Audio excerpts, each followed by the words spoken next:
J'aimerais vous poser une question. Dites-vous Amen parce que quelqu'un répond au nom de Jésus-Christ ou dites-vous Amen parce que vous croyez dans votre cœur? Faites-vous les choses comme étant une routine, c'est-à-dire prier, aller à l'église, jeûner, lire votre Bible? Ou le faites-vous parce que c'est une question de relation entre vous et Dieu? Beaucoup de personnes nous ont contactés et ils étaient véritablement bénis par les séries Fondations que nous avons fait la semaine dernière concernant les deux voiles. C'est pour cela que nous avons décidé aujourd'hui d'aller dans une seconde partie de cette série concernant les deux temples. Pourquoi est-ce si important? Parce que beaucoup d'entre nous, nous pouvons examiner notre vie et dire « je m'en vais à l'église, je prie, je jeûne, j'essaie de lire la Bible, j'essaie d'obéir à ce que la parole de Dieu dit. Mais pourquoi est-ce qu'il n'y a pas de transformation de cœur et de vie? La question est, faisons-nous les choses simplement à l'extérieur, comme une routine, ou alors c'est notre cœur qui le fait? Quel temple? Dans quel temple adorons-nous? N'adorons pas dans le mauvais temple. Ce n'est pas une question de quelle église où vous allez. C'est une question de votre cœur. Parce que rappelez-vous, aller à l'église, c'est une chose de Dieu. Pour vous, pour nous rejoindre dans ce programme aujourd'hui, je crois que votre cœur vous a connecté, vous a attiré à cliquer sur ce podcast. Si votre cœur ne vous a pas attiré, alors quel est l'essence de passer ce temps ensemble? Cela doit venir du cœur. Alors aujourd'hui, nous aimerions aller à la deuxième partie de cette série de fondations. Aujourd'hui, nous allons parler des deux temples. Pourquoi sommes-nous ici aujourd'hui? Pour la gloire de Dieu. Nous avons été créés pour la gloire du Dieu Tout-Puissant, comme Ruth l'a dit. La semaine dernière, par la grâce de Dieu, nous avons enseigné concernant les deux voiles. Pourquoi parlons-nous de ces choses? C'est pour notre croissance spirituelle. Nous savons tous que la croissance physique est fonction du temps. Au fur et à mesure que le temps avance, nous grandissons. La croissance intellectuelle est fonction de l'apprentissage. Nous apprenons chaque jour.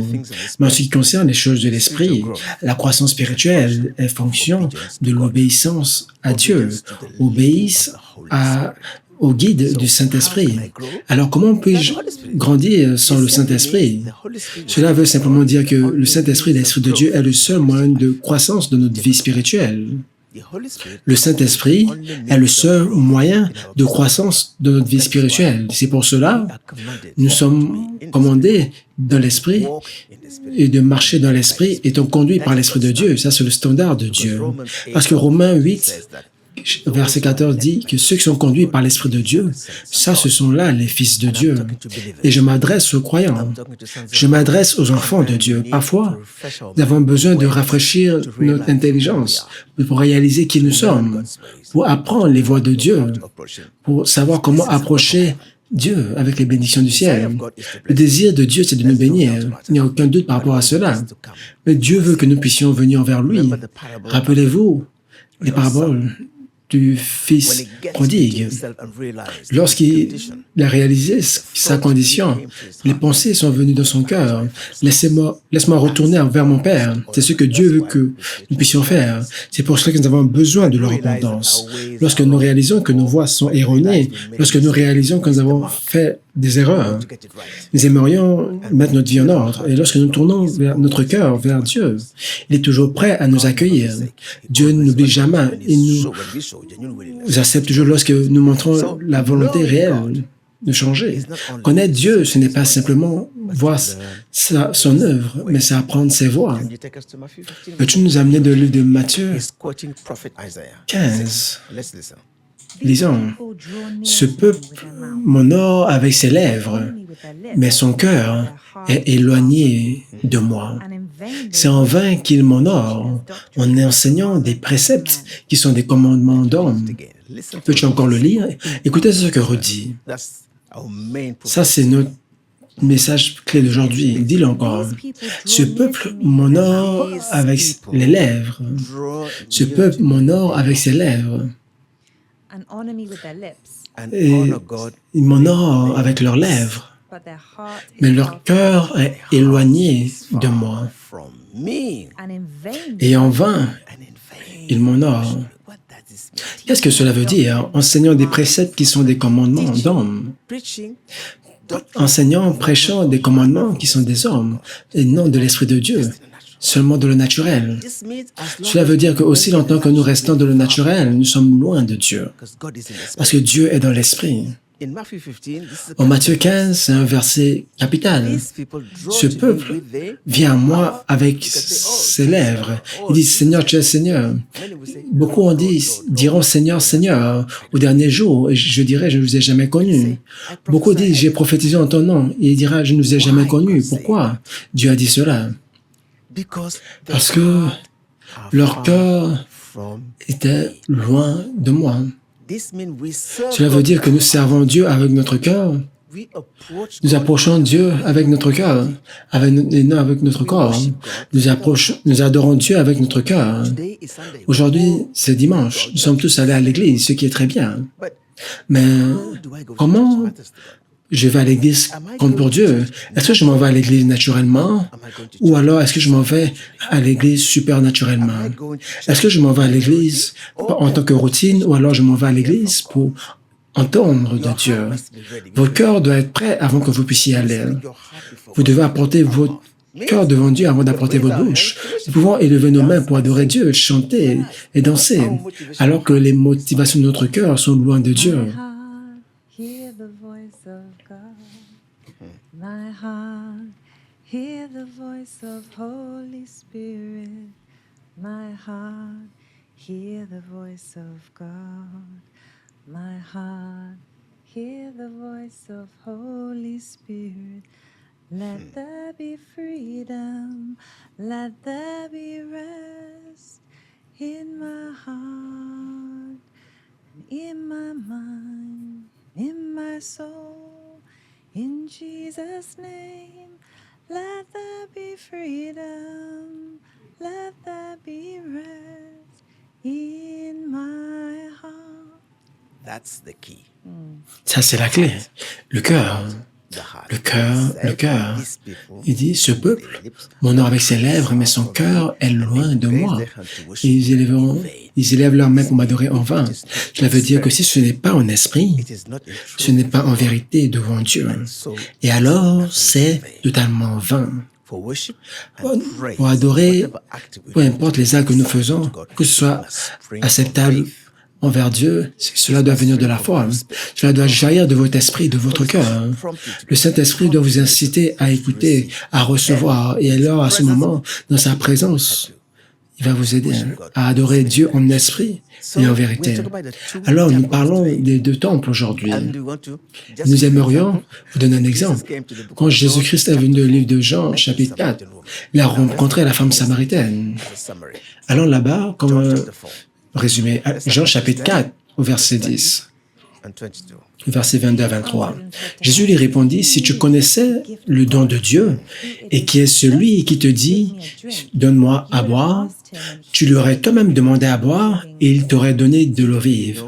Si tu connaissais qui te parlait, qui est Jésus-Christ, et quel est le don de Dieu? Il n'y a qu'un seul Dieu que Jésus-Christ nous a donné. La vie éternelle, c'est la justice. Le Saint-Esprit, le don de Dieu. Continue. Verset 20. Nos pères ont adoré sur cette montagne, et vous, Juifs, dites qu'il faut adorer à Jérusalem. Ça, c'était la situation. Si vous lisez votre Bible clairement, vous allez voir, nous avons Juda, nous avons Israël, et aussi nous avons les Juifs et les Samaritains. Les Samaritains ont dit, pour adorer Dieu, ils ont une place d'adoration qui était sur cette montagne. Cette montagne symbolisait pour eux la présence de Dieu, c'est ce qu'ils connaissaient. Alors que les Juifs disaient Jérusalem, le temple construit, c'est là où se trouve Dieu. Dieu n'est pas sur cette montagne. Dieu est dans le temple de Jérusalem. Alors que Jésus-Christ est venu nous dire que Dieu est omniprésent. Jésus-Christ est venu apporter un nouveau temple, une nouvelle façon d'adorer. Il est venu nous rappeler que la façon dont vous adorez Dieu est erronée d'un point de vue samaritain. Mais là, il y a un nouveau temple. Il y a une nouvelle façon d'adorer Dieu. domine à tout le monde. Vous adorez sur cette montagne. Eux, ils adorent à Jérusalem, mais le temps est venu où cette ancienne façon d'adorer est terminée. L'adoration doit se faire, au verset 24. Jésus-Christ a dit à cette femme, « Crois-moi, l'heure est venue où vous n'adorez ni sur cette montagne ni à Jérusalem. » Vous adorez ce que vous ne connaissez pas, nous adorons ce que nous connaissons car le salut vient des Juifs. Mais l'heure vient, et elle est déjà venue, où les vrais adorateurs adoreront le Père en esprit et en vérité, car le Père recherche de tels adorateurs. Amen. Dieu est esprit, et ceux qui l'adorent doivent l'adorer en esprit et en vérité. C'est cela. Et si je m'en vais à l'église, je m'en vais à l'église pour voir Dieu. Je m'en vais à l'église, je m'en vais pour écouter Dieu. Si je m'en vais à l'église, je m'en vais pour écouter Dieu toucher ma vie et retirer mes troubles. Je rentre de la présence de Dieu. Mon trouble devrait s'arrêter à la main de Jésus-Christ, qu'elle a dit, venez vous à moi, vous qui êtes fatigués et chargés, je vous donnerai du repos. Il a dit à l'apôtre Paul, partout vous irez prêcher avec la puissance du Saint-Esprit pour guérir les malades, délivrer les captifs et apporter la percée dans leur vie. L'évangile est pratique. Nous devons rentrer dans le côté pratique de la chrétienté. L'église est sainte, c'est important. Par conséquent, si je m'en vais à l'église, je peux entrer dans la présence de Dieu et quitter sa présence sans même connaître qu'il est là-bas. Dieu est partout, dans votre maison, dans votre douche, dans votre véhicule, partout. La question est, l'adoration, nous ne pouvons pas limiter l'adoration à Dieu seulement à l'église des dimanches. Nous ne pouvons pas limiter la façon d'adorer Dieu seulement sur une montagne en Samarie ou au temple à Jérusalem, car Dieu est partout. C'est pour cela que Jésus-Christ a dit, vous adorez ce que vous ne connaissez pas, nous adorons ce que nous connaissons, car le salut vient des Juifs. Il a relié directement la connaissance de Dieu au salut. Pourquoi? Lorsque nous sommes sauvés, les deux voiles dont nous avons parlé la semaine dernière, les barrières sont retirées. La barrière entre Dieu et l'homme a été retirée par Jésus-Christ. C'est pour cela que Jésus-Christ est venu. Si vous n'avez pas regardez ce programme. S'il vous plaît, regardez cela parce que ça fait partie des séries de fondation. Et c'est pour cela que nous avons décidé de retourner sur les bases. Parce que ça, c'est actuellement les bases dont tout le monde a besoin pour leur marche avec Dieu. Nous avons écouté. Nous avons besoin de croire en cela et l'appliquer dans notre vie. L'Écriture dit dans 2 Corinthiens, lorsque vous lisez du verset 15 en plus bas, si quelqu'un tourne son cœur vers Jésus-Christ, si quelqu'un tourne son cœur vers Jésus-Christ, le voile est retiré. C'est ce que la Bible déclare. Toute personne que le Christ libère, il est libre véritablement. La barrière, les ténèbres entre nous et Dieu ont été retirées par Jésus-Christ. Lorsque nous sommes sauvés, nous devenons enfants de la lumière. Nous sommes enfants du jour. Nous sommes enfants de la lumière. La Bible déclare, vous êtes la lumière du monde. Qu'est-ce que cela veut dire? Jésus-Christ vient dire à la femme samaritaine, comme il va le dire aux Juifs, « Suis-moi. Personne ne vient au Père excepté à travers moi. Je suis le chemin, la vérité et la vie. » Et ce qu'il lui disait, c'était que le réel objet d'adoration est ici. Vous avez adoré des symboles, des représentations, des doctrines diverses, des cérémonies diverses, mais aujourd'hui, le réel objet d'adoration est là. Et aujourd'hui, vous pourriez dire, cela ne s'applique pas à moi. Tout le monde beaucoup de personnes étaient dans la même situation que cette femme samaritaine. Vous adorez quelque chose à l'extérieur. Nous nous concentrons tellement sur les représentations et les symboles, sur les cérémonies et les choses à l'extérieur, alors que Jésus-Christ est le réel objet d'adoration. L'accomplissement est accompli dans la connaissance de Jésus-Christ et non dans les ombres. C'est pour cela qu'il y a toujours une tentation de chercher quelque chose d'autre. Alors, dans Colossiens, quand tu as mentionné les hommes, nous allons aller en profondeur par la grâce de Dieu. Colossiens 2, verset 17. C'était l'homme des choses à venir, mais le corps est en Christ. Verset 16. Que personne donc ne vous juge au sujet du manger ou du boire, ou au sujet d'une fête, d'une nouvelle lune ou des sabbats. C'était l'homme des choses à venir, mais le corps est en Christ. Pourquoi est-ce que Paul est en train de dire cela? Il y avait une tentation pour les gens d'aller retourner vers les lois de Moïse. Allons faire le Shabbat, allons faire ceci, allons faire cela. Il y avait ces lois dans le passé. En Jésus-Christ, c'est terminé. Nous suivrons la loi de l'esprit de vie. Maintenant, ces choses sont des ombres, mais la substance est en Christ. Cela veut dire, ce sont des ombres, mais la vérité de la réelle adoration, de la véritable connaissance de Dieu est en Christ. La véritable façon de servir Dieu est en Christ. C'est pour cela qu'il a dit, je construirai mon église sur ce rocher et les portes de l'enfer ne prévaudront pas contre elle. Construire l'église sur la pierre vivante de Dieu. C'est pour cela que c'est triste, parce que tellement de personnes qui confessent le nom de Jésus le sentent-ils réellement de leur cœur. C'est pour cela que nous avons dit au commencement, pourquoi est-ce que nous avons tendance à retourner dans le naturel? Parfois, nous avons commencé dans l'esprit, mais nous sommes retournés dans le naturel. Et c'est une tendance pour beaucoup d'entre nous. En tant qu'êtres humains, nous devons nous examiner nous-mêmes. C'est pour cela qu'une partie de l'université de Dieu, nous nous assurons toujours que nous retournons à l'appel de Dieu. Nous cherchons l'esprit. Nous nous assurons que nous ne faisons rien sans l'esprit de Dieu. Nous commençons par faire les choses comme étant nos routines, mais nous les faisons de cœur. Comme je te l'ai dit, nous sommes ici pour réinitialiser notre intellect, réinitialiser notre croyance et notre focus, afin que, à chaque fois que nous revenons avec la bonne motivation. Nous disons de le naturel. Lorsque nous sommes dans le naturel, nous faisons les choses de le naturel étant conduits par notre connaissance humaine. Nous faisons les choses de nous-mêmes, sans la puissance correspondante du Saint-Esprit. Et c'est pour cela que c'est triste, parce que cette prière ne peut pas aller au-delà de vos lèvres. Nous voulons être entendus de Dieu. Nous voulons être acceptés par Dieu. C'est pour cela que nous avons besoin de comprendre les voies de Dieu. Jésus-Christ a dit, Dieu est esprit. Alors, je devrais l'approcher de la bonne façon. Connaître Dieu, ce n'est pas simplement connaître, voir ses voies, mais connaître ses voies. Comment approchons-nous Dieu? Allons voir dans 1 Corinthiens 6, au verset 19. Nous parlons de deux temples. Jésus-Christ a dit, ce n'est plus sur cette montagne, ni sur le temple de Jérusalem. C'est pour cela que Jésus-Christ allait dans Jean 2, à Jérusalem, et entré dans le temple. Il a dit, détruisez ce temple. Et en 3 jours, je le reconstruirai. 1 Corinthiens 6, verset 19. Ne savez-vous pas que votre corps est le temple du Saint-Esprit qui est en vous? Votre corps, vous m'écoutez?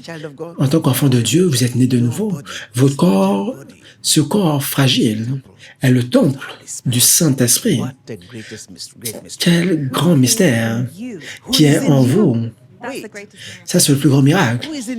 Qui est en vous? Celui qui vous a créé demeure maintenant en vous. Alors, pourquoi est-ce que vous recherchez à l'extérieur celui qui se trouve profondément au-dedans de vous? Ça, c'est la question. La Bible déclare, nous marchons par la foi, non par la vue. Alors, 2 Corinthiens 4 dit, allez lire clairement, ne regardons pas aux choses qui sont visibles, mais à ces choses qui sont invisibles. Ce qui est visible est temporaire, ce qui est invisible est éternel, c'est Dieu. Ça, c'est ça, la marche par la foi. Peu importe ce que je fais dans ce temple, doit être une expression de ma foi et de ma croyance en Dieu.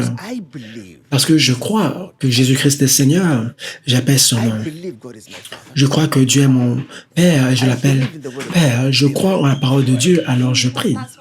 C'est pour cela que nous avons posé la question au début.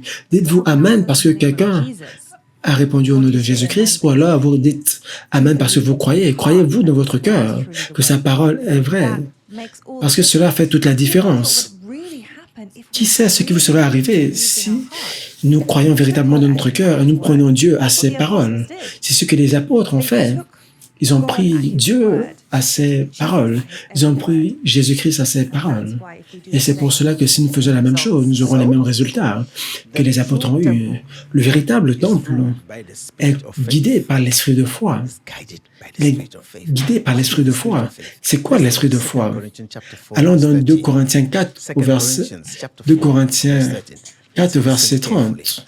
Écoutons clairement, cette Bible, nous l'avons reçue de génération en génération des apôtres des temps anciens. Ils ont été témoins de la résurrection du Christ. Ils ont écrit les Écritures et nous ont légué cet héritage à nous. 2 Corinthiens 4, à partir du verset 12 au 13. Ainsi, la mort agit en nous et la vie agit en vous. Et comme nous avons le même esprit de foi qui est exprimé dans cette parole de l'Écriture, j'ai cru, c'est pourquoi j'ai parlé. Nous aussi, nous croyons et c'est pour cela que nous parlons.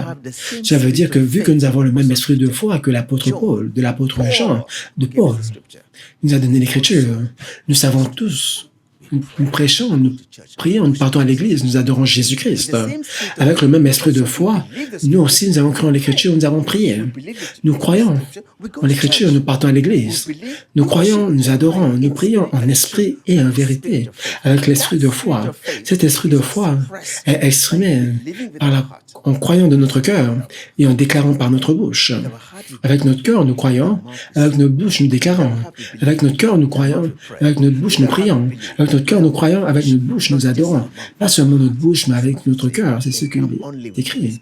Ils viennent seulement avec leur bouche, mais leur cœur est loin de moi. Le cœur et la bouche doivent être en accord avec la volonté de Dieu, avec la parole de Dieu. Et cela ne peut arriver que lorsque nous sommes conduits par l'esprit de foi, le Saint-Esprit. Maintenant, Jésus-Christ leur a dit, détruisez ce temple et en 3 jours, je le reconstruirai. Qu'est-ce qu'il a dit? Il a dit, ça a pris 43 ans, 46 ans pour construire ce temple et tu dis que tu vas le reconstruire en 3 jours parce qu'ils étaient concentrés sur le temple physique. Et ça, c'était pas le temple auquel Dieu faisait référence. Qui a construit le premier temple? C'est Salomon qui l'a construit. Voyons voir la différence entre Salomon et David. David, allons dans le livre de Chroniques 28, verset 29. Voyons voir l'attitude de David devant Dieu. Salomon a construit un temple, un beau temple. Mais David était dans sa maison, une petite maison. 1 Corinthiens 28, verset 9. Et toi, dit l'Éternel votre Dieu, connais et sers-le avec un cœur loyal. Connais le Dieu de ton Père et sers-le d'un cœur dévoué. Prenez note de ce que David dit. Jésus-Christ a dit, vous adorez ce que vous ne connaissez pas. David, un homme après le cœur de Dieu, dit à son fils qui s'est apprêté à construire le plus grand temple, dis-le encore, verset 9. Pour toi, mon fils Salomon, connais le Dieu de tes pères, moi, David qui te parle, et sers-le avec un cœur dévoué et avec... David a dit à son fils, tu t'apprêtes à construire un temple grand, mais ce n'est pas ce qui compte. Ce qui compte, c'est de servir Dieu avec un cœur dévoué. C'est les 2 voies dont nous avons parlé. Si vous avez un voile sur votre cœur, vous ne pouvez pas connaître Dieu, pas de révélation. Vous avez le voile sur votre intelligence, vous ne pouvez pas comprendre les voies de Dieu. David avertit son fils, connais le Dieu de ton Père et sers-le avec un cœur loyal et de toutes tes pensées. Pourquoi? Parce que le Seigneur sonde tous les cœurs. Maintenant, vous comprenez pourquoi Dieu dit, vous venez avec vos lèvres et votre cœur est loin de moi. Lorsque nous venons devant Dieu pour prier et adorer, pour faire tout ce que nous voulons faire, Dieu regarde notre cœur premièrement avant d'écouter notre bouche. Dieu regarde votre cœur premièrement avant d'accepter votre offrande. Allez demander à Caïn. Dieu regarde votre cœur premièrement, la motivation de votre cœur avant d'accepter votre acte de foi. Ananias et Saphira, oui. Continue de lire. Parce que le Seigneur sonde tous les cœurs et pénètre tous les desseins et toutes les pensées. Dieu sonde votre cœur et connaît les motivations de la raison pour laquelle vous venez à lui. Il connaît les motivations de pourquoi vous venez à lui. Il connaît toutes choses dans votre cœur. Là, c'est Dieu pour vous. Il sonde vos cœurs pour voir votre désir réel. Il cherche votre intelligence pour voir votre motivation, pour savoir si c'est pour les intérêts de Dieu ou pour vous de façon égoïste. Si j'approche Dieu de façon égoïste, c'est en vain. Je dois approcher Dieu en foi, par la foi, avec un cœur loyal. Qu'est-ce que cela veut dire? Une pensée désireuse, un cœur loyal, c'est un cœur guidé par la révélation de la parole de Dieu. Alors, votre cœur et votre La parole doit être en lien, parce que peu importe ce que nous faisons avec notre corps est le produit de notre intelligence. Notre intelligence contrôle le corps. Nous pensons, nous parlons. La Bible déclare, je ne pense pas pour parler, je crois pour parler. Je ne pense pas pour lever mes mains. Je crois et je parle en langue à l'extérieur. Ça, c'est la foi. La parole de foi. La parole est dans votre cœur et dans votre bouche. Tellement d'instructions détaillées ont été données pour la construction du temple. Tellement d'années de travail et de dédication sont allées à travers cela.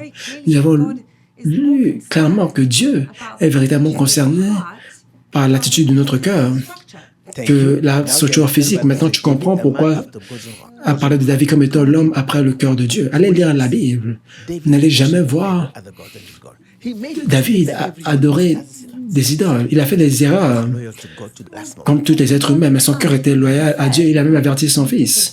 Si tu désobéis au Seigneur, alors, continue de lire. Mais il y a quelque chose. Ils sont les cœurs et comprend toutes les motivations des cœurs. Si tu le cherches, tu vas le trouver. Il se laissera trouver par toi. Cherche. Le véritable fils de David, ce n'est pas Salomon, mais c'est Jésus-Christ.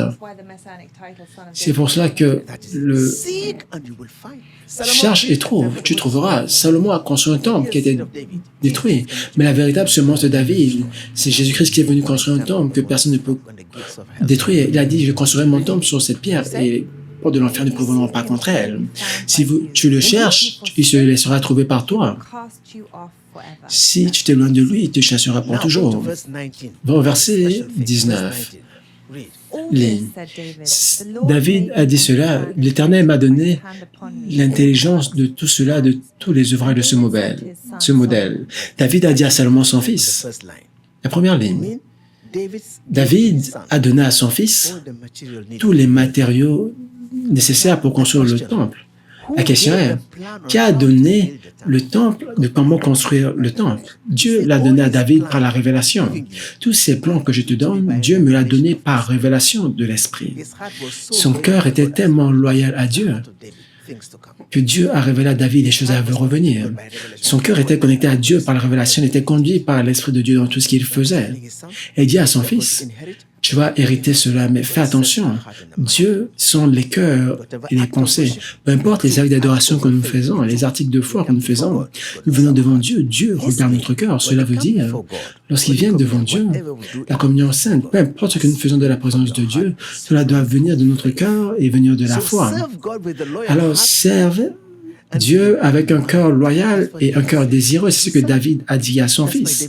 C'est pour cela que David était appelé un homme après le cœur de Dieu. Un homme après le cœur de Dieu, c'est un homme qui fera toujours ce qui est dans le cœur et dans la pensée de Dieu.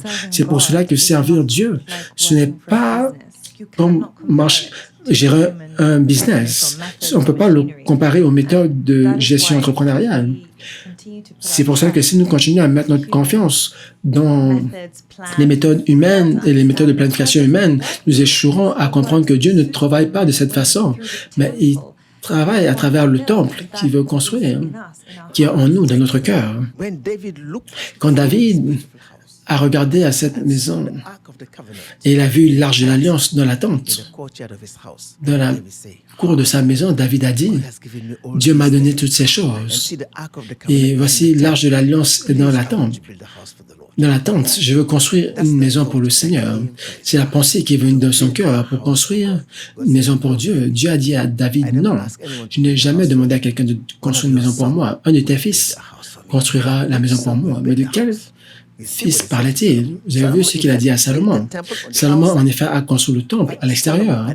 Mais Salomon, à la fin de sa vie, il a commencé à adorer des idoles. Son cœur s'est éloigné de Dieu. Et le temple, plus tard, a été détruit et rien n'est resté. La question est, le véritable fils de David, Jésus-Christ, est venu. Et il a dit, détruisez ce temple. Et en 3 jours, je le reconstruirai, le temple de son corps. C'est là où nous venons. Un cœur après le cœur de Dieu, c'est une personne qui fera ce qui est dans le cœur de Dieu, dans la pensée de Dieu. Ce qui est dans le cœur de Dieu, ce qui est dans la pensée de Dieu, ne peut être connu que par la révélation de l'Esprit de Dieu. Cela veut dire qu'il y a une dimension de révélation là où nous recevons l'inspiration de Dieu. Il y a une dimension de compréhension où nous comprenons les voies de Dieu. C'est les deux voies dont nous avons parlé la semaine dernière. Malgré tous les conseils de son père, le cœur de Salomon n'était pas loyal à Dieu jusqu'à la fin de sa vie. Cela veut dire n'importe qui peut être fidèle au début. Mais qu'en est-il de la fin? Ça, c'est la question. Allez-vous terminer avec Dieu? La question est, allez-vous terminer avec Dieu? Vous êtes avec Dieu peut-être maintenant. Vous pouvez dire maintenant que je crois en Dieu maintenant. Je fais confiance à Dieu maintenant. Mais la question est, allez-vous terminer avec lui? Et ça, c'est une chose que seul Dieu connaît parce que le futur appartient à Dieu. Le futur ne vous appartient pas. Allez-vous terminer avec Jésus-Christ? Parce que rappelez-vous, votre sortie va être rappelée plus que votre entrée. Dieu ne cherche pas les relations de maintenant, mais les relations pour toujours. Dieu ne cherche pas la foi pour maintenant, mais la foi pour toujours. Tout le monde peut commencer, mais la fin est mieux que toute chose. Tout le monde peut commencer. C'est pour ça que c'est trop tôt pour dire ça c'est bon. La fin va justifier toute chose. Jésus-Christ a dit les premiers deviendront les derniers et les derniers deviendront les premiers. Alors, peu importe où vous êtes dans le voyage de la vie, de la course de la vie, c'est trop tôt pour dire que vous avez échoué. C'est trop tôt pour dire que vous avez réussi. Nous devons nous soumettre à la volonté de Dieu. Alors, cela veut dire, la relation est permanente. Les relations qui durent sont-elles? Est-ce que c'est permanent pour vous? Qu'en est-il de lundi et mardi? Est-ce que c'est seulement le dimanche? Qu'en est-il de vendredi? Qu'en est-il de samedi? Nous partons à l'église, nous adorons, nous sommes contents. Après, on ferme l'église. Vous fermez votre cœur, vous attendez pour le dimanche prochain. Le cœur de Dieu, si la prière n'arrêtera pas, la fidélité n'arrêtera pas, c'est pour toujours. C'est pour cela que la Bible déclare, priez sans cesse, adorer sans cesse. C'est un style de vie. Ce n'est pas simplement le dimanche, c'est chaque jour de votre vie. C'est pour cela que Jésus-Christ nous a enseigné, notre Père qui est au ciel, que ton nom soit sanctifié, que ton règne vienne. Donne-nous aujourd'hui notre pain de ce jour. Chaque jour, le temps d'adoration n'arrêtera jamais. C'est pour cela que j'aimerais vous aider à comprendre la différence entre la nouvelle façon d'adorer, le nouveau temple et l'ancien temple. Qu'est-ce que j'entends par la nouvelle façon? Allons dans Matthieu 9, 17.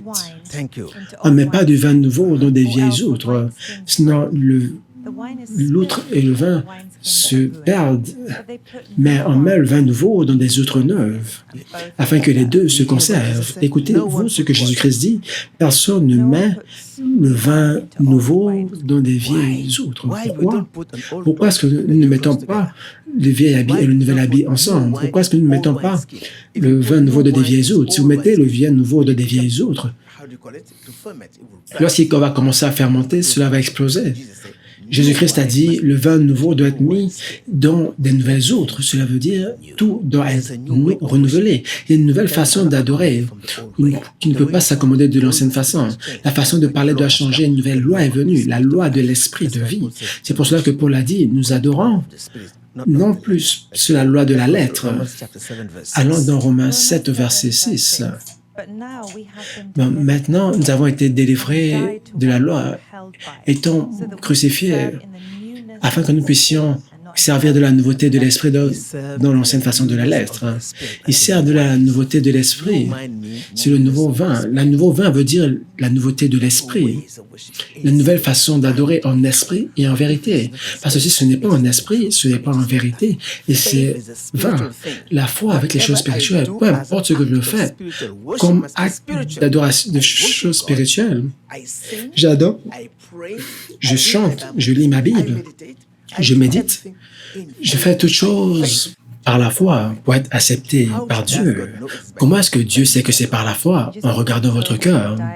Avant même que nous puissions aller dans le diagramme, cela me rappelle de la situation entre Josué et le peuple d'Israël.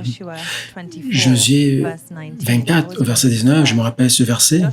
Josué a dit au peuple d'Israël, vous n'êtes pas capable de servir le Seigneur. Et il dit, non, oui, nous allons servir le Seigneur. Il a dit, non, vous n'êtes pas capable de le faire. Et n'importe qui, d'un point de vue naturel, aurait pensé que c'était quelque chose de décourageant. Ils voulaient servir le Seigneur. Mais pourquoi est-ce que Jésus leur disait cela? Mais d'un point de vue spirituel, Jésus leur disait qui n'étaient pas capables de servir le Seigneur parce que leur cœur était déjà accroché aux idoles. Et rappelez-vous, un idole, c'est tout ce que nous mettons au-dessus de Jésus-Christ dans notre cœur. Il leur rappelait seulement à dire que aussi longtemps que vous ne vous éloignez pas de vos choses auxquelles votre cœur est attaché, vous ne serez pas en mesure de servir le Seigneur en esprit et en vérité. Et je pense que cette parole de la vérité était amère, mais elle était réelle. Je pense qu'elle nous sert aujourd'hui concernant ce message sur les deux temples, en esprit et en vérité, comme tu l'as dit. Choisis aujourd'hui qui tu vas servir de tout ton cœur, de toutes tes pensées. C'est ce que David disait à son fils Salomon. Un cœur loyal et une pensée désireuse, cela veut dire servir Dieu avec tout son cœur et toutes ses pensées. Cela me rappelle le motif du Juif. Des Juifs. Le Seigneur, l'Éternel, notre Dieu est seul. Servir Dieu avec tout votre cœur, toute votre âme, toute votre force. La question est, comment pouvons-nous accomplir cela? Pouvons-nous le faire de nous-mêmes? Pouvons-nous, par notre connaissance humaine, notre propre sagesse, pouvons-nous accomplir cela? C'est impossible aux hommes. Mais avec Dieu, tout est possible. Maintenant, je suis en train de regarder ce programme, vous dites, j'ai envie de servir Dieu, j'ai envie de faire la bonne chose. La question est, est-ce que notre cœur est prêt pour faire cela? C'est ce que Josué leur disait. Vous dites, vous avez le zèle, je veux suivre Dieu, je veux faire ceci, cela. Tout le monde a le zèle de faire cela. Et Josué leur disait, une personne partielle ne peut pas servir Dieu. Dieu requiert un dévouement total de votre cœur pour le servir, un dévouement total de vos pensées, de votre âme pour le suivre, qui est à la fois pas juste votre bouche, mais votre cœur. C'est pour cela, lorsque nous venons à Dieu, non pas simplement venir avec notre bouche, mais avec notre cœur. C'est ce que Dieu veut. Donc, dévouement total, c'est ce que Jésus a dit. La génération de Josué était fidèle à Dieu jusqu'à la fin. La génération qui est venue juste après a abandonné la voie du Seigneur, leur cœur s'est éloigné de Dieu. Vous le savez, lorsqu'on parle de s'éloigner, lorsque vous déposez un bateau, lorsque vous garez votre véhicule et vous ne mettez pas le break, ce véhicule va se déplacer et vous devez ancrer votre cœur sur la parole de Dieu. C'est que permettre à votre cœur de ne pas s'éloigner. S'éloigner de Dieu commence par le cœur. Pour être de la présence de Dieu à l'Église, mais votre cœur est loin. Pour être présent encore, mais durant le service, vous n'allez même pas vous rappeler ce que le pasteur a prêché. Vous pensez à quelque chose de différent. Votre cœur n'était pas là-bas, cela veut dire que vous n'étiez pas en esprit. Vous devez être là-bas en esprit et en vérité. Vous devez être là-bas pour voir des amis, des compagnons, écouter la musique, beaucoup d'autres choses. Mais j'aime ce que tu as dit. C'est notre cœur qui s'éloigne. Premièrement, avant que le corps ne le fasse. Et parfois, nous ne remarquons pas cela parce que, rappelez-vous, ce n'est pas quelque chose à l'extérieur, mais quelque chose à l'intérieur. Alors, cela peut être un déroutement progressif. Et beaucoup d'entre nous, c'est le cas. Nous nous éloignons tellement que nous sommes habitués à faire les choses de la nature, nous utilisons des versets bibliques pour justifier notre façon de vivre parce que notre cœur est éloigné de la vérité. Et ça, c'est pour cela que Jésus-Christ appelle votre cœur pour revenir. Et malheureusement, nous réalisons que nous nous éloignons lorsque le corps commence à se déplacer alors que le cœur s'est déjà déplacé depuis longtemps. Alors, qu'est-ce que nous devons faire? Lorsque vous avez la loi de la conscience, lorsque votre conscience est réveillée, lorsque votre cœur commence à s'éloigner, votre conscience va vous alerter. Avant même que votre corps commence à vous avertir, vous corrigez. Pensez premièrement. Si la tentation vient, votre cœur va vous dire « je ne vais pas faire cela ». C'est comme ça que nous contrôlons notre corps, nous contrôlons nos actions, nés de la foi, conduits par l'Esprit de Dieu. Alors maintenant, je vais vous montrer cette image, je vais vous expliquer de façon la plus simple possible. C'est pour cela que nous avons dessiné ces images pour vous aider à voir de façon imaginée, de façon imagée, ces choses difficiles à voir.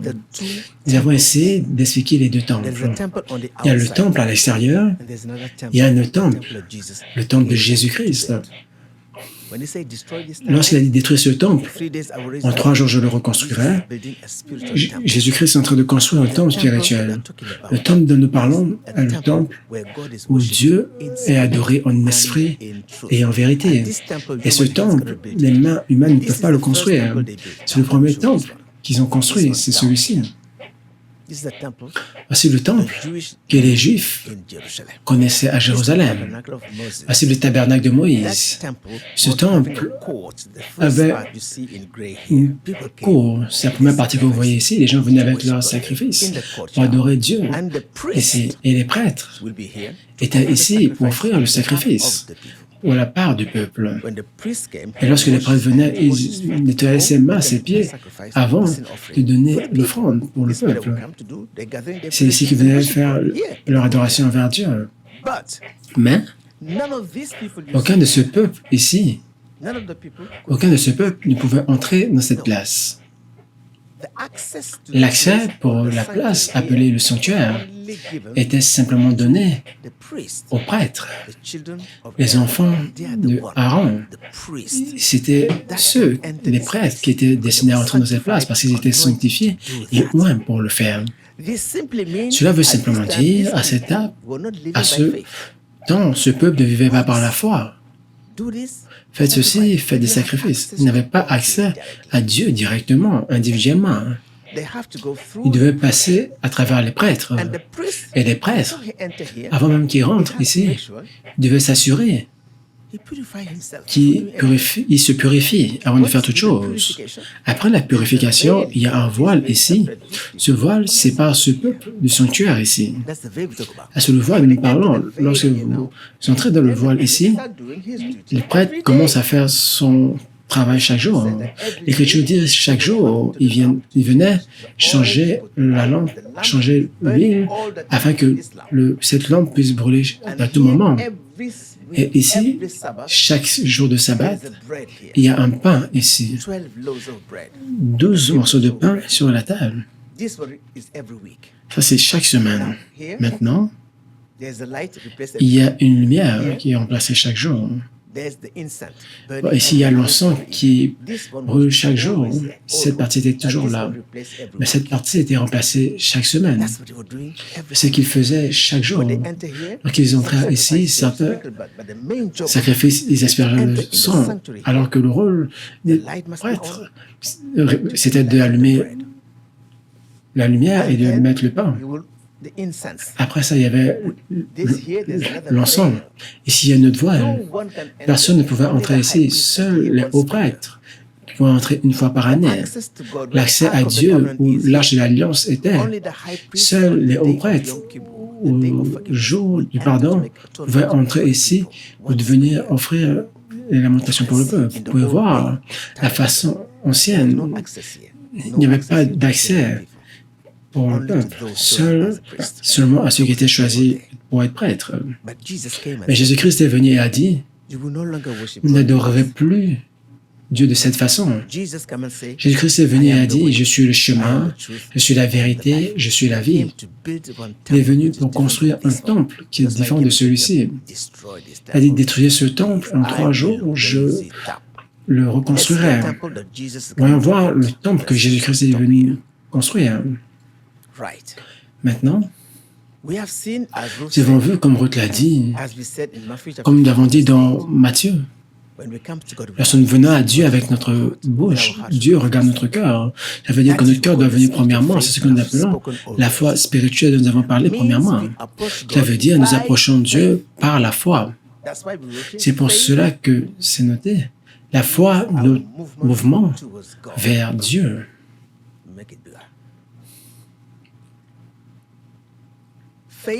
La foi est notre mouvement vers Dieu Tout-Puissant. Mais où est Dieu? Dieu n'est pas à l'extérieur.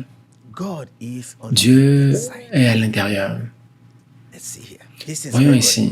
C'est là que se trouve Dieu. Profondément ici. C'est là où se trouve le monde naturel où nous sommes.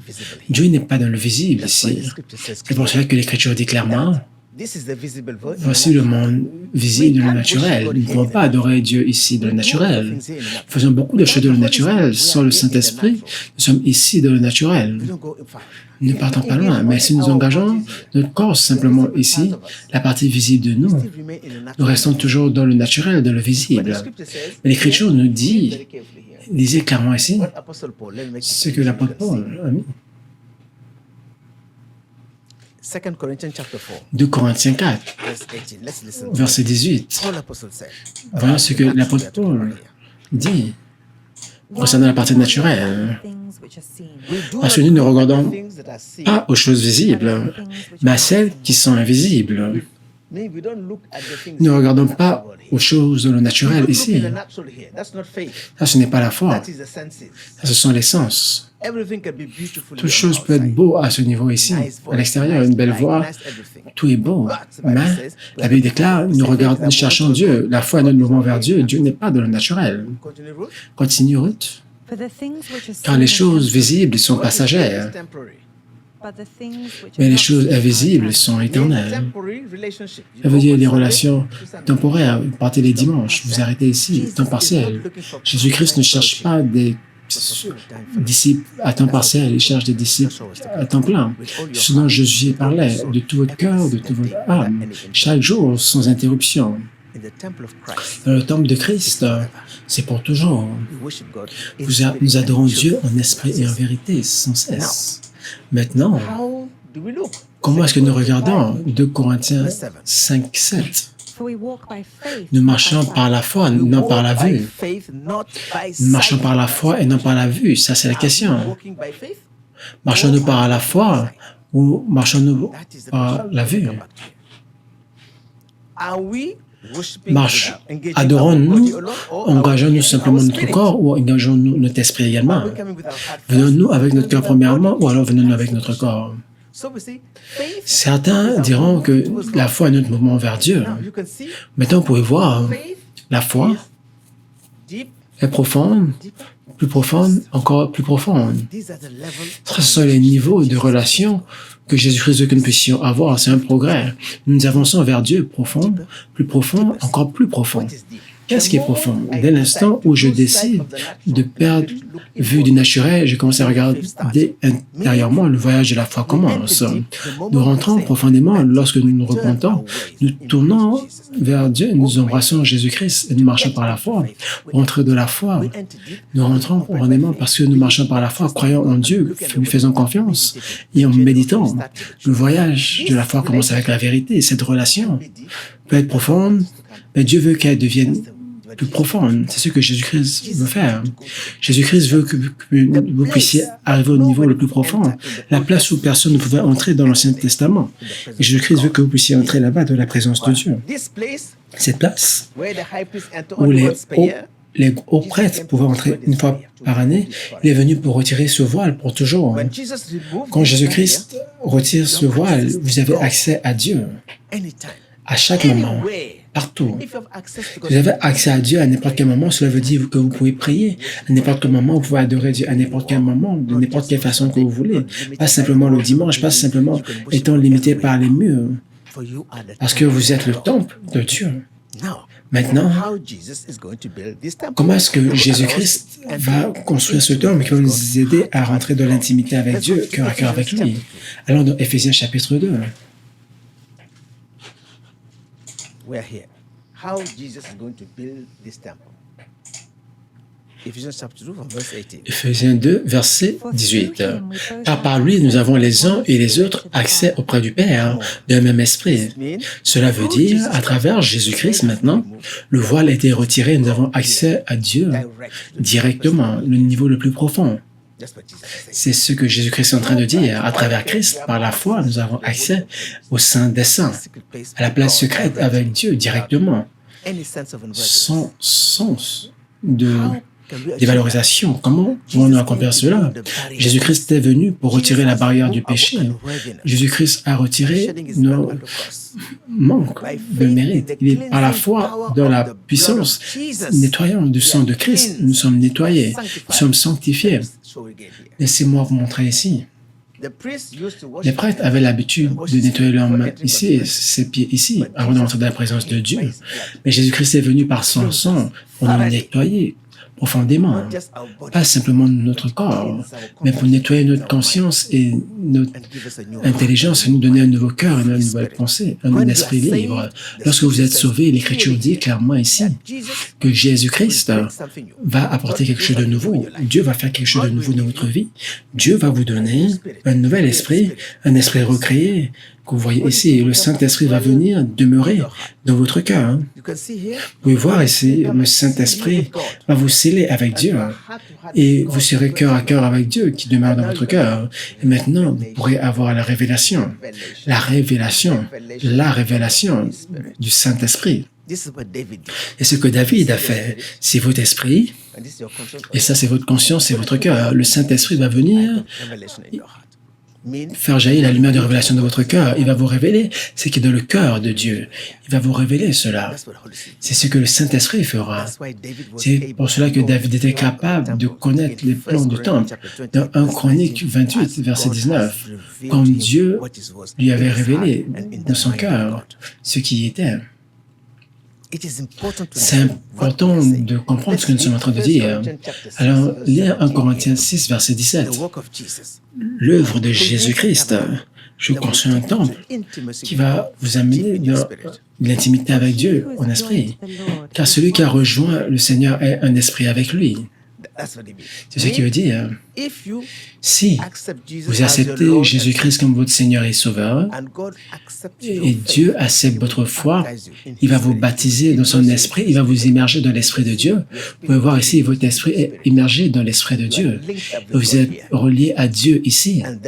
À ce moment, vous devenez un esprit avec lui à travers le Saint-Esprit. C'est pour cela que Romains chapitre 8, verset 9 dit, si une personne n'a pas l'esprit de Dieu, il ne lui appartient pas. Lorsque le Saint-Esprit vient, vous avez un accès libre à Dieu directement ici. Ça, c'est Éphésiens, chapitre 18. C'est ce que Jésus-Christ est venu faire. Et ça, ce n'est pas une structure physique.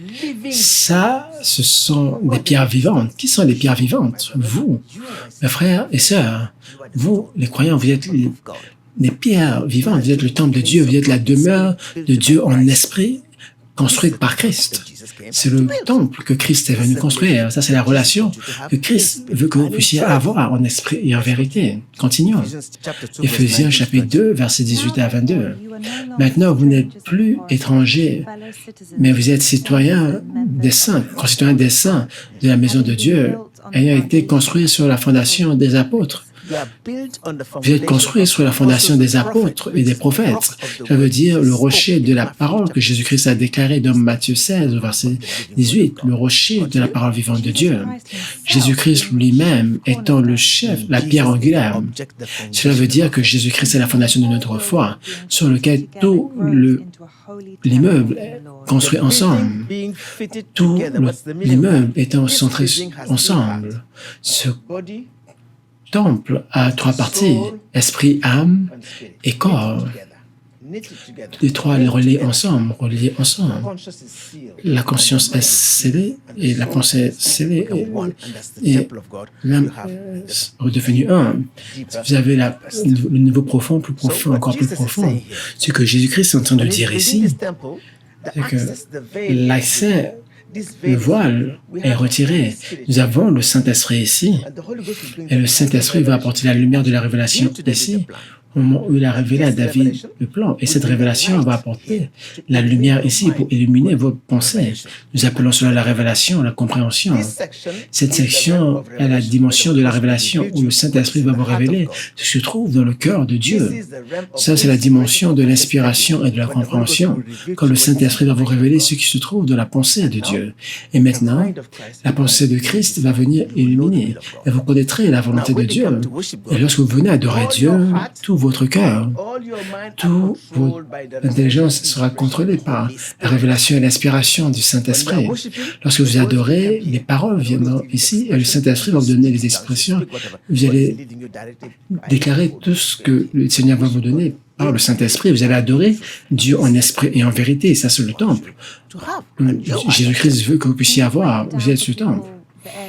Peux-tu expliquer au peuple la partie où tu as mentionné la conscience? La conscience est la partie qui lie la dimension de la révélation avec la dimension de l'inspiration qui est là. Cette section. Peux-tu lire la section que tu as lue? Éphésiens 2. En toi, tout l'immeuble étant... L'immeuble est joint ensemble. Parfois, nous avons des immeubles à 4 étages.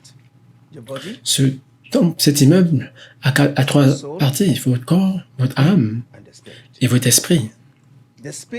L'esprit est la seule partie de nous qui peut recevoir l'inspiration et la révélation de Dieu. Mon esprit est fait pour être en relation avec Dieu en esprit. Lorsque c'est dans l'esprit, par la puissance du Saint-Esprit, le Saint-Esprit va vous révéler la puissance de Dieu ici. C'est ce que nous appelons la dimension de la révélation. Dieu va vous révéler une parole, une vision de Dieu directement dans votre cœur. Le lien entre votre esprit et Dieu est ici. Le Saint-Esprit va vous sceller ici. Maintenant, quelle est la relation entre votre esprit et votre âme? C'est cela. Votre âme, c'est vous-même. Cela veut dire votre intellect. Vous êtes la personne qui parle à travers votre corps. C'est votre personnalité vous-même. Cette âme est la partie qui pêche. C'est la partie qui suit l'activité du corps. Votre volonté se trouve ici. Donc, cette âme est reliée à votre esprit à travers votre conscience. Cela veut dire, le lien, c'est votre conscience. Cela veut dire, l'esprit ici ne peut rien faire à l'extérieur sans passer à travers cette partie. Ça, c'est votre compréhension humaine. Peu importe ce que vous faites ici à l'extérieur, vous pensez premièrement avant de le faire. Par moment, vous sentez une bonne nourriture ici. Vous dites, laissez-moi aller là-bas, je vais aller manger. Ça, c'est la volonté de l'homme ici. Dieu vous a construit pour être une personne spirituelle. Vous avez une âme, la dimension de votre intellect, de votre connaissance. Vous avez le corps physique. Ce corps, la Bible l'appelle une tente. Ce n'est pas le réel vous. Le réel vous, c'est votre esprit et votre cœur. C'est pour cela que Dieu regarde votre cœur à tout moment. C'est pour cela qu'il a dit, ce peuple vient à moi avec ses lèvres, mais son cœur est loin de moi. Cela veut dire qu'il y a un voile ici. La seule façon dont vous pouvez adorer Dieu, c'est d'être proche de lui, scellé par le Saint-Esprit dans votre esprit. Et à ce moment, votre pensée va être contrôlée par le Saint-Esprit et vous allez adorer Dieu ici en esprit et en vérité. Donc, nous devons permettre à notre intelligence d'être contrôlée par le Saint-Esprit. Ça, c'est la clé. Sinon, notre intelligence va devenir notre maître et notre serviteur. Comment est-ce que le Saint-Esprit contrôle notre intelligence? Je vais vous montrer une image figurative. Dans l'ancien temps, il y avait une lumière ici qui illuminait le pain. Ce pain dont nous parlons symbolise la parole de Dieu. C'est pour cela que Jésus-Christ a dit, je suis le pain de vie. Pourquoi est-ce que nous avons besoin de la lumière sur le pain? Pourquoi vous avez besoin de mettre de la lumière sur le pain physique? Symboliquement, cela veut dire la lumière du Saint-Esprit va apporter la compréhension de la parole de Dieu ici. Cela veut dire seule la lumière du Saint-Esprit, personne ne peut comprendre. Ça, c'est la dimension de la compréhension, de l'inspiration. Le Saint-Esprit va vous révéler ce que la parole signifie ici. Chaque semaine, ce pain est nouveau. Chaque semaine, nous partons à l'église pour écouter le message. Aujourd'hui, nous donnons un nouveau message. Cette parole est là jusqu'au prochain sabbat. La question est, ce pain qui était exposé à la lumière, qu'est-ce qu'ils font avec ce pain lorsque le nouveau pain vient? Les prêtres ici sont ceux-là qui mangent ce pain, ils le mangent. Cela veut dire qu'à chaque fois que vous lisez la Bible, la lettre, vous écoutez un nouveau message. Lorsque vous partez à l'église, la lumière doit être sur ce message en méditant ici. Lorsque nous méditons sur la parole que nous avons lue, la lumière de la révélation du Saint-Esprit va venir ouvrir notre compréhension pour comprendre l'Écriture. Et lorsque l'Esprit de Dieu illumine la parole devient esprit. Et lorsque la parole est transformée par le Saint-Esprit ici, maintenant elle devient comme une essence, un parfum de la présence de Dieu. Comment est-ce qu'elle est reliée à ce dont Jésus-Christ est en train de parler ici? Laissez-moi vous montrer. Ici, avec notre intelligence, nous pouvons lire la Bible intellectuellement. Nous la gardons dans notre mémoire. Mais la parole doit devenir spirituelle ici. Quand le Saint-Esprit vient dans notre conscience, il va nous donner la bonne signification de cela. Il va nous expliquer la signification de cette Bible. Il va nous inspirer, il va ouvrir notre compréhension pour comprendre l'Écriture. Ça veut dire que lorsque l'Écriture entre dans notre esprit, dans notre cœur, cela veut dire que nous rentrons dans le Saint des Saints. Le Saint des Saints, c'est directement ici. Votre cœur à cœur avec Dieu, le Saint-Esprit vous parle clairement. Ça, c'est la parole de vie. La parole de vie est ici, cœur à cœur avec Dieu. Dieu peut vous parler clairement, mais lorsque vous lisez votre Bible et lorsque vous venez à l'Église, vous commencez à méditer. La méditation, c'est comme cette lumière dont nous avons parlé ici. Cette lumière, c'est l'œuvre du Saint-Esprit. La première œuvre du Saint-Esprit, c'est d'apporter la révélation ici. Après, il va vous aider à comprendre cela en renouvelant votre intelligence. Alors, comment cette intelligence peut devenir spirituelle et non plus influencée par le monde, mais influencée par le Saint-Esprit? Ça, c'est le livre de Romains, chapitre 12, qui va nous aider à comprendre la connexion dont Ruth est en train de parler. Alors, dans Romains, chapitre 12, Jésus-Christ est en train de dire, avec votre esprit, vous allez recevoir la révélation de Dieu, mais votre intelligence doit être renouvelée. C'est le voile dont nous avons parlé la semaine dernière. Ce voile, aussi longtemps que c'est là, vous n'allez pas comprendre ce que le Saint-Esprit est en train de dire dans votre cœur. Mais le Saint-Esprit va retirer ce voile pour vous donner la vraie signification de ce que vous lisez dans la Bible. C'est la lumière de la compréhension. Il y a deux lumières. C'est la lumière de la révélation. Il y a la lumière de la révélation, la lumière de la compréhension. Alors, lorsque vous lisez, méditez jusqu'à ce que vous avez la compréhension totale de cela.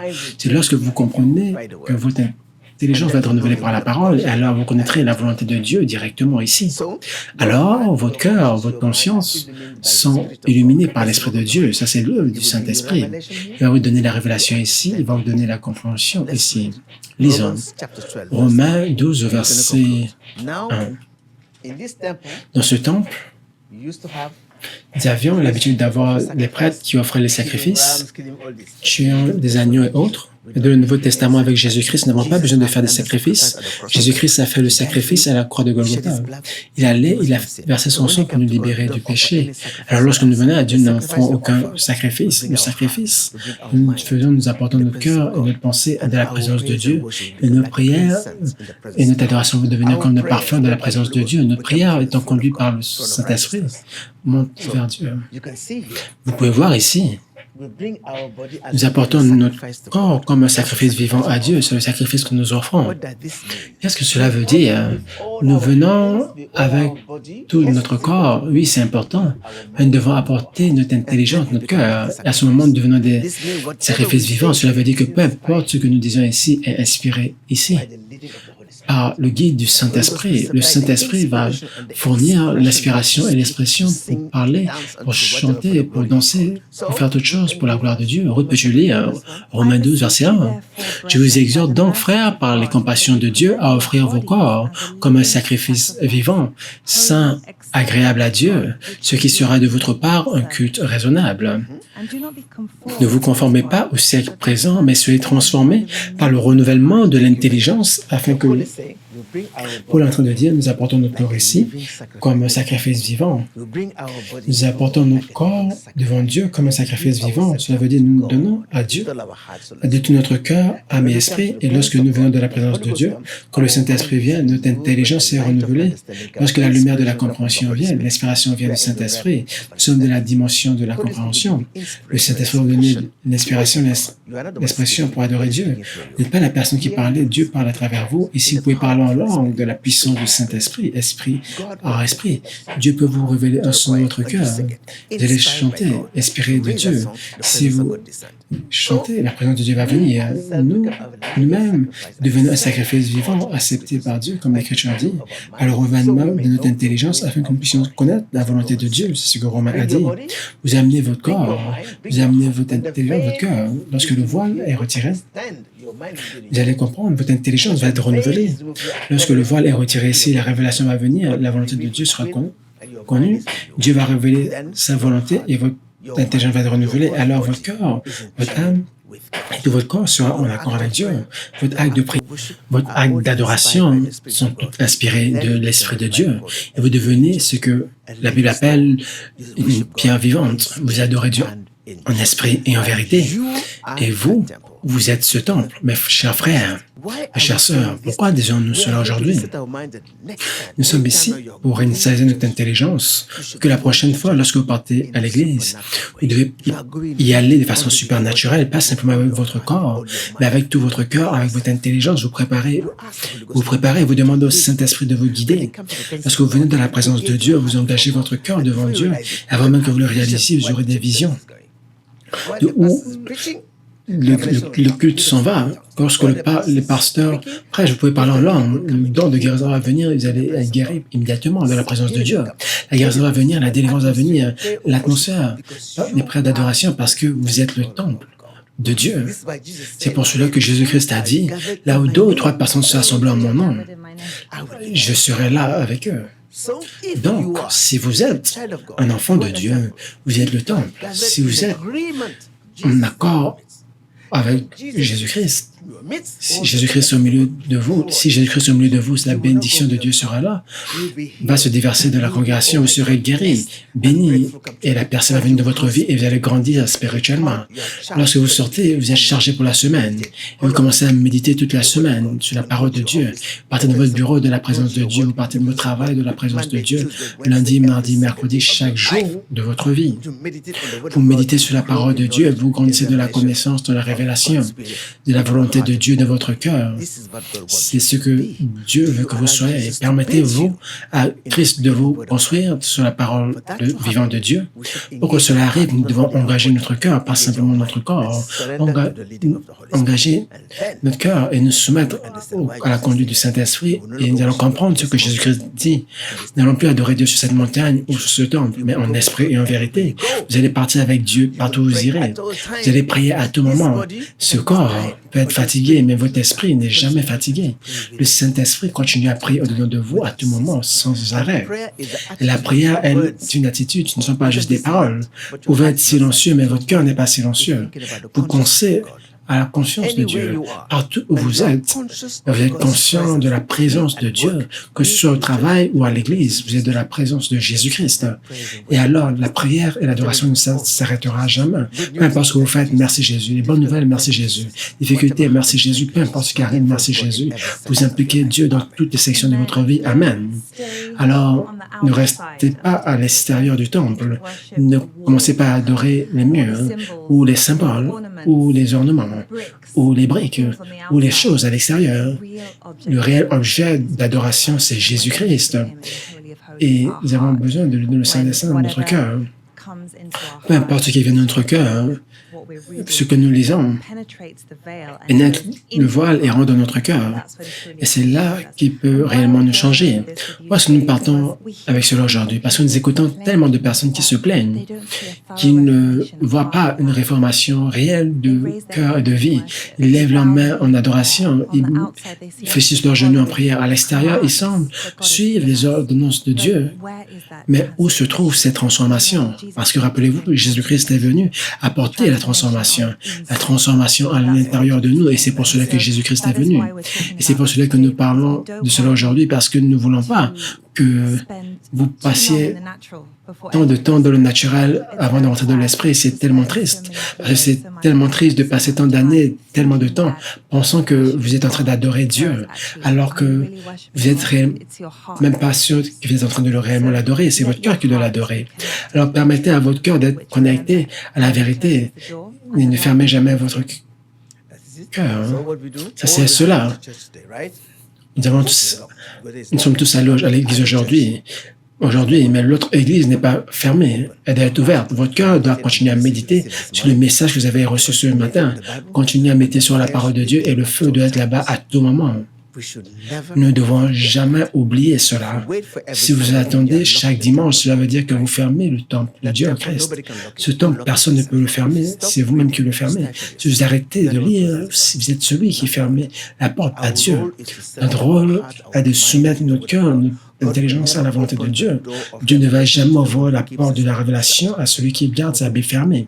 Ouvrez-la et méditez. Dieu va vous donner la force pour faire ce qui est impossible à la chair de faire. Rappelez-vous, la chair est faible, mais l'esprit est fort. Amen. Merci beaucoup de nous avoir rejoints aujourd'hui concernant les 2 temples. Prenons le temps de relire cela. Ce n'est pas juste de le regarder une seule fois et c'est cela. Vous devez retourner à travers cela et permettre à ce message de en profondeur de votre cœur, c'est à ce moment que le changement réel va venir. Si vous permettez à ce message de venir une partie de vous, Amen. Cela veut dire, ne parlons pas en langue de le naturel, nous parlons en langue de l'esprit, nous n'adorons pas Dieu de le naturel, nous adorons Dieu de l'esprit. Toute chose doit être faite en esprit, et à ce moment, c'est en vérité, en foi, accepté de Dieu. C'est comme cela que vous pouvez dire avec Josué, pour moi et ma maison, nous servirons l'Éternel. Pas à l'extérieur, mais dans le cœur, en esprit et en vérité. Mais cela veut dire que vous êtes présent dans le corps, en esprit et dans les pensées. Père, nous te remercions. Seigneur Jésus, nous te remercions. Nous prions, Saint-Esprit, introduis-nous dans ta présence. Seigneur, nous n'avons pas de force de nous-mêmes. Prends le contrôle de toute chose qui a trait à nos vies. Amène-nous de la dimension de la révélation. Nous pouvons écouter et discerner. Ouvre notre cœur à la parole. Amène-nous de la compréhension spirituelle, Saint-Esprit, et construire la foi profondément en nous. Au nom de Jésus-Christ. Amen. Merci. Maintenant, vous êtes le temple de Dieu. Rappelez-vous cela et félicitations, parce que ce que vous avez découvert aujourd'hui, votre vie va changer pour vous. Et vous allez prendre soin de ce temple. Amen. Amen.